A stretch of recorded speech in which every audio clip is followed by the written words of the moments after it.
તરીકે આપણે કોઈ બિઝનેસમેનના પ્લાન બતાવ્યો છે, હવે એ આપણને રિલેટ નથી કરતો, તો આપણે કહી શકીએ કે ભાઈ અમારા બિઝનેસમાં વિવેક જૈન છે, જે બહુ મોટા બિઝનેસમેન છે, તો એમણે એ બિઝનેસ કઈ રીતે કર્યો એમને વાત કરી શકાય આપણે.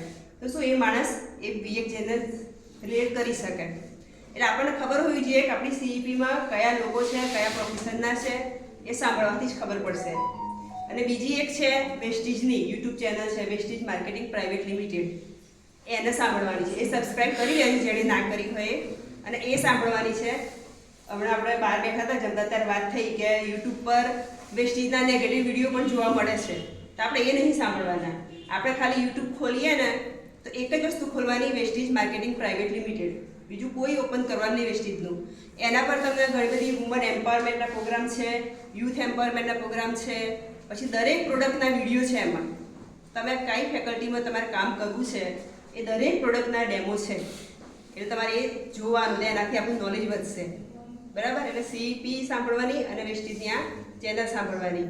અને બીજું કે આપણે સીડી સાંભળીશું ને તો આપણે આપણી ટીમને કંઈ કહી શકીશું ને, અને આપણે ટીમને કહીશું તો આપણે સાંભળીશું એટલું કહી શકીશું એમને. આપણે જેટલું સાંભળીશું એટલું નહીં કહી શકીએ, પણ સીડી સાંભળી હશે ને, મેં જે સાંભળ્યું હશે ને એ જ ભાર્ગવીબેન સાંભળશે. દાખલા તરીકે મેં સીડી સાંભળી છે અને મેં આખી સાંભળીને હું એક્સાઇટેડ થઈ ગઈ, અને મેં ભાર્ગવીબેનને વાત કરી 10 લાઈન, કે સીડીની 10 લાઈન જે મેઇન હતી ને એ મેં ભાર્ગવીબેનને વાત કરી. એટલે ભાર્ગવીબેન એમ થયું હું ચેતનાબેનને વાત કરું, તો ભાર્ગવીબેને 8 લાઈન વાત કરી, એમને 8 જ યાદ રહી, એટલે એમણે 8 લાઈન ચેતનાબેનને વાત કરી. ચેતનાબેને કરી કલ્પનાબેનને વાત, 6 લાઈન આવશે અહીંયા તો. પછી કલ્પનાબેન એમ થશે હું આરતીબેનને વાત કરું તો 4 લાઈન આવશે ત્યાં. આરતીબેન કરશે ધર્મિષ્ઠાબેન તો 2 જ લાઈન આવશે. હવે ધર્મિષ્ઠાબેન એમની ટીમને શું કહેશે? 0. એટલે એના કરતાં મેં જે સીડી સાંભળી છે ને એ જ હું ભાર્ગવીબેનને કહું તમે સાંભળી લો, તમે સાંભળી લો, તમે સાંભળી લો, તો એકદમ યુનિફોર્મ નોલેજ જશે, પાસ થશે.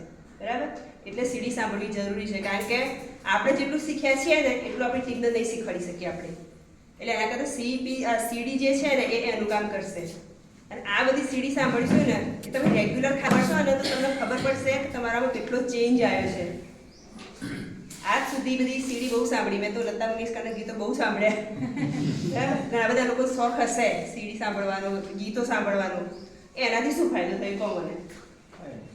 હે અમીબેન, લતા મંગેશકરની સીડી મેં એટલી બધી સાંભળી ને, એ લતા મંગેશકર ગયા ત્યાં 400 કરોડની રોયલ્ટી છોડીને ગયા, એમાંથી મને 1 રૂપિયો નથી મળ્યો. પણ આ સીડી બધી સાંભળીશું ને તો કોઈક દિવસ આપણી સીડી બનશે. બરાબર. આપણો વિડીયો બનશે, અમારો વિડીયો બન્યો છે કારણ કે અમે સીડી સાંભળી છે.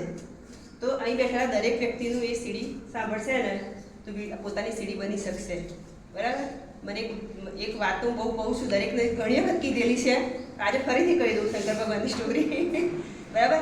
સીડી સાંભળવાનો ફાયદો હું તમને કહું કે શંકર આપણે પહેલાંના જમાનામાં માણસો છે ને બહુ કન્ફ્યુઝ હતા કે કઈ રીતે જીવવું ખબર નથી પડતી. તો એમણે ભગવાનને પ્રાર્થના કરી કે હે ભગવાન અમને તમે શીખવાડો કઈ રીતે જીવવું. તો શંકર ભગવાને શું કર્યું? નંદીને કીધું કે જા બીજું પૃથ્વી પર જા અને લોકોને કહે કે 3 વાર નાહવાનું છે અને 1 વાર ખાવાનું છે, તમારે આ રીતે જીવવાનું છે. તો પછી નંદી હતો ને તે બોલતો બોલતા આવતો હતો કે 3 વાર નાહવું 1 વાર ખાવું, 3 વાર નાહવું 1 વાર ખાવું, બોલતા બોલતા આવતો હતો ને ત્યારે રસ્તામાં ઠેસ વાગી, એ પડી ગયો. એ પેલું શંકર ભગવાને કીધું તો એ ભૂલી ગયા બોલવાનું અને ઉલટું થઈ ગયું. 3 વાર ખાવું 1 વાર નાહવું, 3 વાર ખાવું 1 વાર નાહવું. આપણે એ જ કરીએ છીએ અત્યારે. બરાબર. 3 વાર ખાઈએ છીએ 1 વાર નાહીએ છીએ. પણ એ બદલે શંકર ભગવાને રેકોર્ડિંગ કરીને કેસેટ આપી હોત તો પરફેક્ટ મેસેજ આવત ને આપણને. એટલે સીડીનું આમાં મહત્વ છે. એટલે આપણે દરેકે સીડી કમ્પલસરી સાંભળવાની છે. બરાબર. પણ તકલીફ કેવી થાય ખબર છે? આપણે સીડી નહીં સાંભળતા, લોકોનું સાંભળીએ છીએ. લોકો એમ કહે ને કે વેસ્ટી બિઝનેસ નથી ચાલતો, પ્રોડક્ટ મોંઘા છે, આ છે તે છે, એ આપણને સાંભળી જાય છે. એ આપણે સાંભળવાનું નથી. બરાબર. આપણે સીડીનું જ સાંભળવાનું છે, આપણી અપ્લાયનું સાંભળવાનું છે. એટલે સીડીનું આટલું મહત્વ છે. બરાબર. એ જ રીતે બુક્સનું મહત્વ છે કે બુક્સ કમ વાંચવાની છે. ભણ્યા પછી ક્યારેય બુક વાંચી જ નથી, અને ભણતી વખતે કદાચ તો ઘણા લોકોને જોર આવતું હશે બુક વાંચવાનું. બરાબર. એટલે ભણ્યા પછી બુક વાંચવાની આવે ને તકલીફ પડે, પણ બુક વાંચજો. બુક વાંચ્યા પછીનો ફાયદો એ છે કે આપણે અહીંયા એક્ઝામ આપવાની નથી, એક્ઝામ નથી આપવાની એટલે ચિંતા જ નથી, યાદ રહેશે કે નહીં રહે. અને બીજું બુક્સ વાંચશો ને તો લાઈફની એક્ઝામમાં તો પાસ થશો જ તમે. બરાબર. ભલે આપણે આ ક્લાસમાં બેઠા છીએ, ભણવાના ક્લાસમાં બેઠા છીએ, પણ લાઈફમાં જે મોટા મોટા પ્રોબ્લેમ્સ આવે છે ને આપણને, એ બુક વાંચી લેશે ને તો સોલ્વ થશે. કારણ કે બુકમાંથી ઘણું બધું જાણવા મળે છે આપણને. આપણે પોતાની જાતને જોયું હોય ને તો આપણે દર્પણ આગળ ઊભા રહીએ ને તો આપણે દેખાઈએ દર્પણ આગળ, પણ આપણી અંદરથી જોવું હોય તો એ બુક બતાવશે. આપણું કેરેક્ટર છે ને બુક બતાવે. કારણ કે દાખલા તરીકે હું મારી વાત કરું ને તો મને મારી અપ્લાય એમ કહે ને કે હિનાબેન તમે તો નેગેટિવ બહુ બોલો છો, તો મને ખોટું લાગી જાય કે ના લાગી જાય. પણ હું બુક વાંચતી હોઉં ને તો બુકમાં લખ્યું હોય કે સારા લીડર હંમેશા પોઝિટિવ બોલે છે. એટલે મને એમ થાય હું તો નેગેટિવ બોલું છું ને, મારી એપ્લાઇન સાચું કહે છે. પછી હું મારામાં ચેન્જ લાવું. એટલે બુક આપણી ખામીઓ બતાવે. આપણી ખામીઓ સુધારી હોય ને એ બુક જ એક વસ્તુ એવી છે ને જે આપણી ખામીઓ સુધારી અને આપણું પર્સનલ ડેવલપમેન્ટ કરે છે. એટલે દરેક જણા બુક ખાસ વાંચજો. અને યાદ રહે કે ના રહે વાંચવાની શરૂઆત કરો, 1 પેજથી કરો. 1 પેજ વાંચો, પછી 3 પેજ વાંચો, એમ કરતાં કરતાં ટેવ પડશે. બરાબર. મને અમે બુક વાંચીએ ને તો કાલે વાંચ્યું હોય ને મને આજે યાદ જ ના હોય, પણ વાંચવાનું. એ તમને ક્યારે ઉપયોગી થઈ જશે ને ખબર નહીં પડે. એક દાદા હતા ને, એ એમના છોકરાને કહેતા કે બેટા બુક વાંચ, બુક વાંચ, બુક વાંચ. તમારો છોકરો વાંચે ને તને યાદ ના રહે. તો એને દાદાને કે દાદા તમે એ બુક વાંચો છો તમને યાદ રહેશે ખરું? તો દાદા કે ના મને યાદ નહીં રહેતું. તો શું કામ વાંચો છો? કે મને યાદ નહીં રહેતું, તમને યાદ નથી રહેતું, તો શું કામ વાંચો છો બુક? તો દાદાએ મસ્ત એક્ઝામ્પલ આપ્યું હતું કે જ્યાં બેટા પેલા લોટના ડબ્બામાંથી ચાળણી લઈ જાય. બધી બેનોને ખબર છે આપણે લોટના ડબ્બામાં ચાળણી રાખીએ લોટ ચાળવા માટે. એ કેવી હોય? લોટવાળી હોય ને, ઝીણી હોય, ઉપર આજુબાજુ લોટ ચોટી ગયો હોય ને. તો દાદા કે એમાં છે ને પેલી ડોલમાંથી પાણી ભરીને લાય.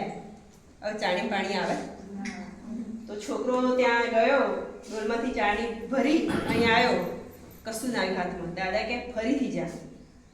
4-5 વખત છોકરાને મોકલ્યો, પછી છોકરો કંટાળ્યો કે છે દાદા પાણી તો આવતું નથી, તમે મને કેમ બારે ઘડી ત્યાં મોકલો છો? તો દાદા કહે છે પાણી નથી આવતું પણ તું ચાળણી જો. કેવી હશે ચાળણી? સાફ થઈ ગઈ હશે ને, ચોખ્ખી થઈ ગઈ હતી ચાળણી. મતલબ આપણને બુક યાદ નથી રહેતી, ચિંતા ના કરો, પણ બુક તમને એટલા બધા ક્લીન કરી દેશે ને કે તમે નહીં કહી શકો. સામેવાળો વ્યક્તિ કહેશે કે કંતાબેન તમારું બહુ ચેન્જ છે.